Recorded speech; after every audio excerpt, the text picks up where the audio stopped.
Imunisasi merupakan cara aman dan efektif untuk mencegah penyakit. Namun di tengah pandemi COVID-19, cakupan vaksinasi mengalami penurunan yang signifikan.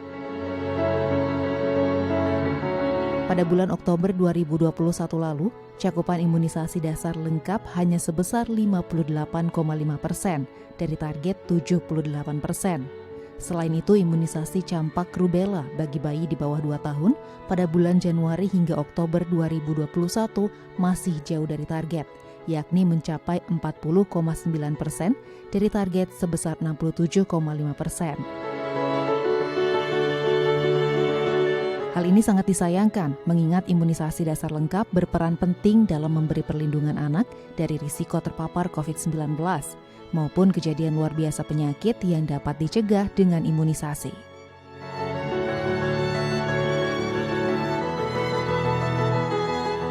Menyikapi kondisi imunisasi di masa pandemi COVID-19 yang menurun, Komisi 9 DPR RI mengadakan rapat dengar pendapat bersama Kementerian Kesehatan.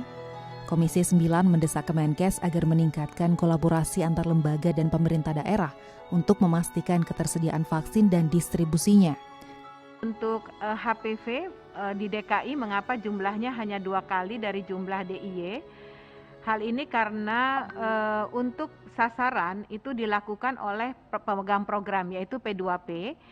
Kemudian P2P akan mendapatkan masukan dari daerah, berapa saja kebutuhannya. Nah, berdasarkan data kebutuhan yang diajukan oleh daerah, inilah yang diajukan ke kami, Bu.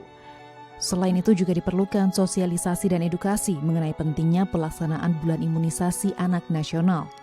Untuk meningkatkan sosialisasi untuk percepatan pelaksanaan program imunisasi dasar lengkap, imunisasi dasar lanjutan, serta program imunisasi nasional, termasuk PCV, HPV, GE, dan rotavirus, dengan melibatkan secara intensif pemerintah daerah, organisasi profesi, dan Komisi 9 DPR RI.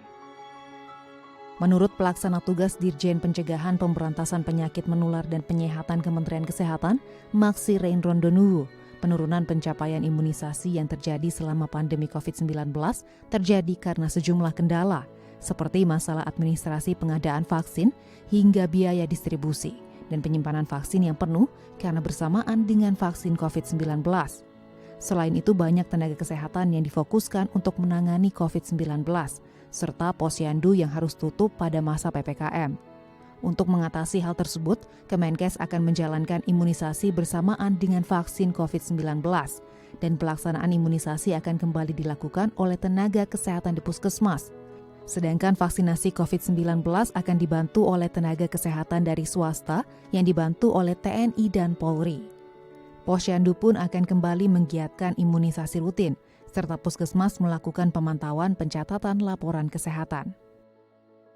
Pelaksanaan imunisasi juga tenaga kesehatan terkonsentrasi pada mana penanganan pandemi, ya. Kemudian posyandu juga di masa PPKM darurat banyak yang tutup. Kemudian masih ada juga yang ragu ya dengan vaksin. Kemudian ada daerah kita atau daerah-daerah sulit ya, daerah terpencil ya. Sehingga solusinya kami tawarkan ada nakes TNI Polri dan swasta itu konsentrasi ke COVID-19 dan tenaga juri imunisasi di puskesmas konsentrasi untuk melakukan vaksinasi rutin ini, vaksinasi reguler. Kemudian sudah bisa buka posyandu kerjasama dengan PKK. Kemudian di kecamatan puskesmas melakukan pemantauan wilayah setempat, mana desa-desa yang kurang, kemudian dilakukan sweeping ya. Media Tawadu, Tim Liputan, DAI TV.